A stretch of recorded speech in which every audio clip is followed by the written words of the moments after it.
India.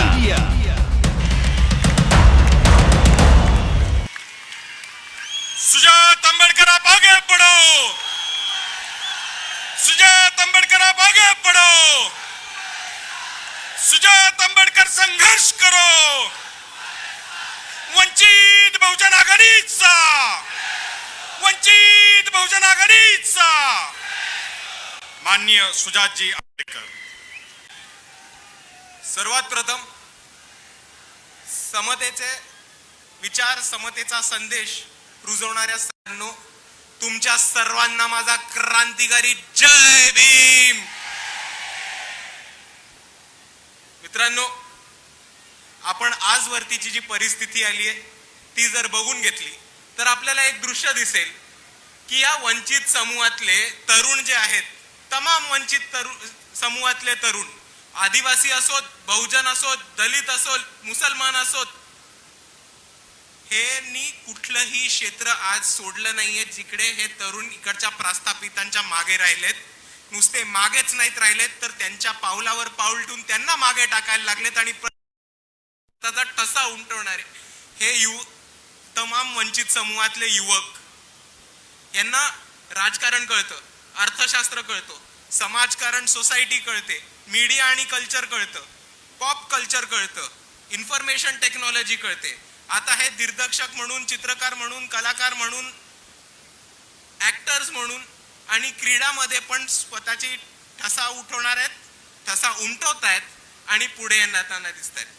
आणि हीच जीच आमची पिढी आहे ती आमच्या वरच्या पिढीकडे जेव्हा आदराने बघते आणि थोडं सेल्फ इंट्रोस्पेक्शननी बघते, म्हणजे जी 1960 ते 1980च्या कालखंडामध्ये जन्मलेली जी पिढी, आमच्या वरची पिढी, यांच्याकडे जेव्हा बघते तेव्हा आम्हाला एक गोष्ट कळतो की खऱ्या अर्थाने विकास आणि प्रोग्रेस ह्या पिढीपासून सुरुवात झालाय.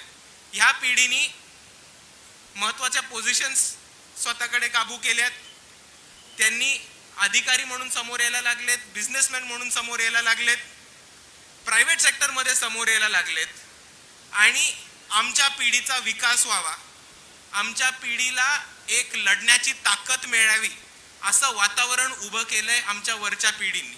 आणि ते फक्त आणि फक्त शक्य झालंय भारताच्या संविधानामुळे आणि अजून कशाचमुळे नाही. आणि ते शक्य झालंय भारतातल्या संविधानाच्या वेलफेअर पॉलिसीजमुळे, सुरक्षेमुळे, विकासाच्या संध्यांमुळे आणि भारतीय संविधानाने दिलेल्या संरक्षणामुळे. पण मित्रांनो, आज आमच्या पिढीच्या समोर एक भीती आली आहे. आम्हा सर्वांना ही भीती वाटते की आमच्या वरच्या पिढीला जे आरक्षण मिळालं, ज्या संविधानाचं संरक्षण मिळालं, ते आमच्याच पिढीतल्या बऱ्याचशा एका वर्गाला आणि आमच्या येड्यांना पिढ्यांना मिळणार नाही. अशी एक ताकद या महाराष्ट्रामध्ये, या भारतामध्ये उभी राहतीये आणि आपल्याला सगळ्यांना एकत्र येऊन या ताकदीशी लढायची आज गरज.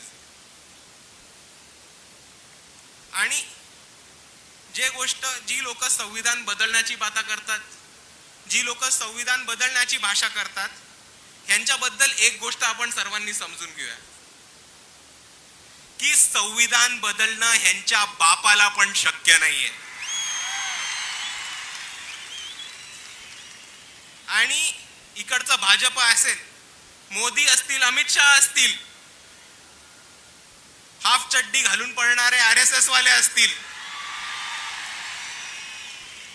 हे जितके येडे दिसतात तितके येडे नाहीयेत हे आपण लक्षात ठेवूया. जरी अर्धी चड्डी घालून इकडे तिकडे पळत असतील काट्या फिरवत, तरी जितके येडे तितके येडे दिसत नाहीत. हे ना डायरेक्ट संविधान पलटी करू शकणार नाहीयेत, बदलू करू शकणार नाहीयेत, ते संविधान डायरेक्टली बदलणार नाहीयेत. ते उंदरासारखं संविधान कुरतडून कुरतडून कुरतडून कुरतडून फाडून काढण्याचा प्रयत्न करणार आहेत. आणि ह्याच्यासाठी त्यांनी वेगवेगळे कायदे आणलेत, पॉलिसीज आणल्यात. जर आपण शिक्षणाची परिस्थिती बघितली तर जिल्हा परिषदेच्या शाळा बंद पाडल्यात, अंगणवाड्या बंद पाडल्यात. त्याचप्रमाणे शिक्षणाचं खाजगीकरण होतंय. बार्टी असेल, महाज्योती असेल, सारथी असेल, UGC असेल, अशा बऱ्याच संघटनांना फंडिंग कमी करून त्या संघटना त्या संविधानाने सुरू केलेल्या शिक्षणासाठी ज्या संस्था होत्या त्या बंद पडतायत. इकडे आपल्या बरोबर सामील झालेत काही विद्यार्थी जे आझाद मैदानावरती असतात, ते आज आपल्या मोर्चामध्ये सामील झालेत. त्यांच्यासाठी एक मोठ्या टाळ्यांचा हात होऊन जाऊ देत.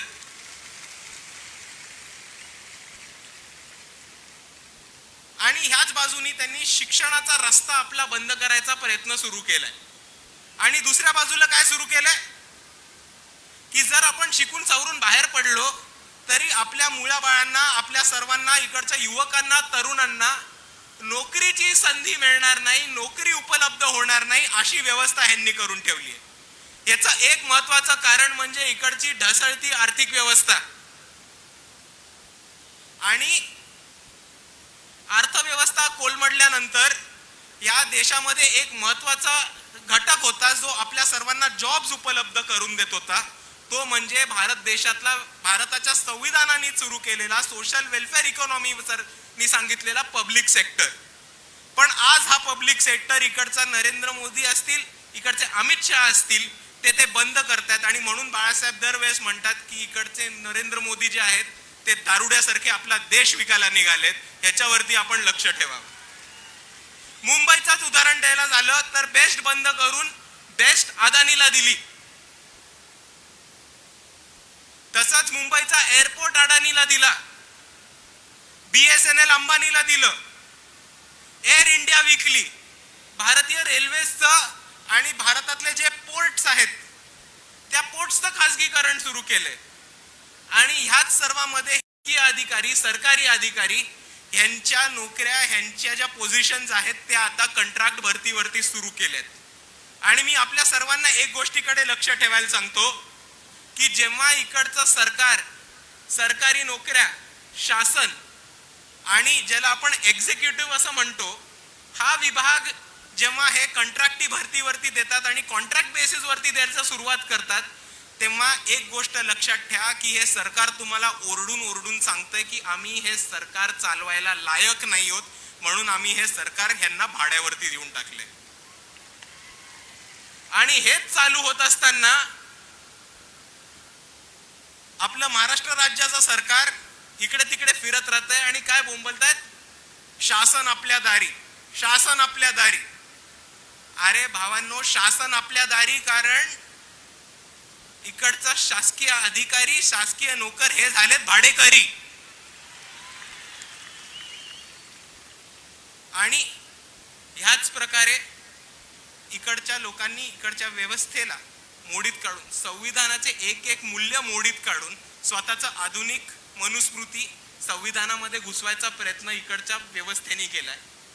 आणि ह्यांना वाटतं की आपण ह्यांच्यावर आवाज उठवला तर आपण डरू, आपण घाबरू. जेव्हा इकडचा मुसलमान आवाज उचलतो, जेव्हा इकडचा दलित आवाज उचलतो, ओबीसी आवाज उचलतो, इकडचे वंचित आवाज उचलतात, तेव्हा त्यांच्यावरती केसेस केल्या जातात, त्यांना पोलीस प्रशासनाच्या दबावाने घाबरवलं जातं. पण मित्रांनो, मला एक सांगा, ह्यापुढे आपण घाबरणार आहोत की नाही? आपण घाबरणार आहोत? एकच नंबर बॉस, क्योंकि ये डरने का नहीं डराने का टाइम आ गया है अभी. आणि त्याचमुळे आपण सर्वांनी हे ठरवूयात की येत्या प्रत्येक निवडणुकीमध्ये पंचायत समिती सदस्य असेल, सरपंच असेल, जिल्हा परिषद सदस्य असेल, नगरसेवक असेल, आमदार असेल, खासदार असेल, या सर्वांना आपण तमाम वंचित घटकांमधनं, आदिवासींमधनं, बहुजनांमधनं, दलितांमधनं, मुसलमानांमधनं आणि तमाम बहुजन समूहातनं असे लोकप्रतिनिधी आपण सत्तेमध्ये पाठवू जे सत्तेमध्ये जाऊन संविधानाचा सन्मान करतील. आणि म्हणून सगळ्या माझ्या तरुण बांधवांना, मित्रांना विनंती आहे की आज आपण इकडे एक निर्धार करूया, आज आपण इकडे एक शपथ घेऊयात कि जो ये संविधान बदलने की बात करेगा, जो ये संविधान बदलने की कोशिश करेगा, अपन उसको ही बदल डालेंगे.